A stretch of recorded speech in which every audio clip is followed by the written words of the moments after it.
earlier in the week some players haven't trained, but we had pretty much that full crew out today and this afternoon, so it's taken a few days, and we did toy with the idea of giving them a bit more rest time, but we've trained on Tuesday, and with the rest day yesterday, guys have come through this morning, which has been good. We've always tried to be very honest in our approach in terms of our expectations, and a win on Saturday would be nice, but we'd still be disappointed with not winning the first two games. So we won't hide away from that fact. And like I said, it's been a learning curve for everyone, players and coaches as well, and particularly for some of the younger players who the last 14 months, particularly building up to the World Cup and the Six Nations. I mean, a lot of things have been incredibly positive in their career, and so they've had to learn to cope with some team criticism, some personal criticism, and that's part of professional sport. And but we, like I said, we won't hide away from the fact that everyone, players, coaches, have been disappointed with not winning those first two games. We were very pleased with the way Aaron Shingler played on the weekend and came on. We thought he had an excellent impact.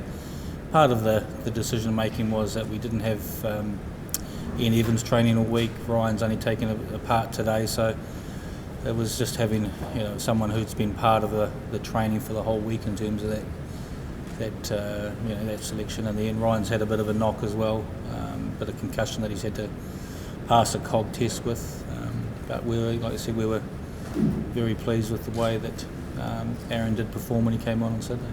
I think, echoing what Warren said, still 1 out of 4 is not what we would have aimed for to start with, but it would be nice to finish the autumn on a high, beating Australia, which is achievable, and I think everybody feels like that. So, in regards to with David being back, it's great that he's come back to fitness, and it's always great to play against sort of the first team players really. So it'll be the probably 6th time I've come up against him now, so it's a battle which I've been enjoying, and it was a sort of similar situation to what I was in going into the summer, really having a few months off. So that'll be interesting to see how he does out there.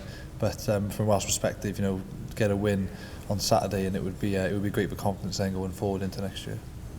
I think the rankings issue is if you're in that top 4, that has a massive impact. But other than that, I don't think it's too much of a concern.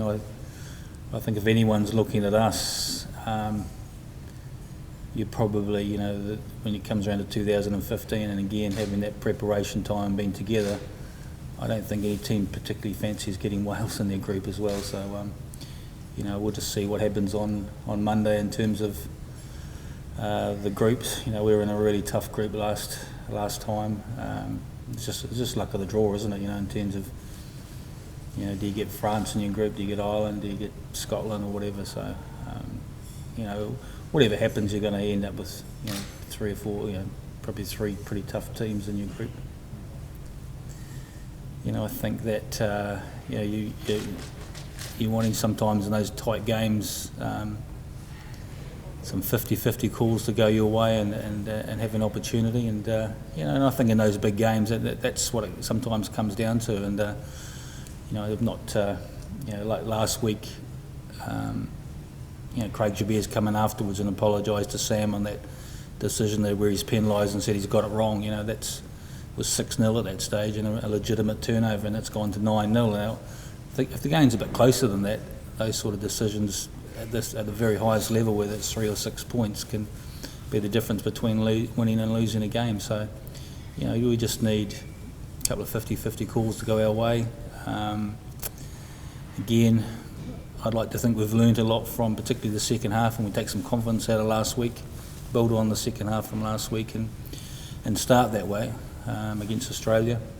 I look to put them under some pressure. We put ourselves into position, perhaps not the first test, we were a little bit underdone and took us a little bit of time. Perhaps Saturday was a bit the same, but in the second and third test we put ourselves in the position to win those games, and it's about us making the most of those opportunities and getting across that white line.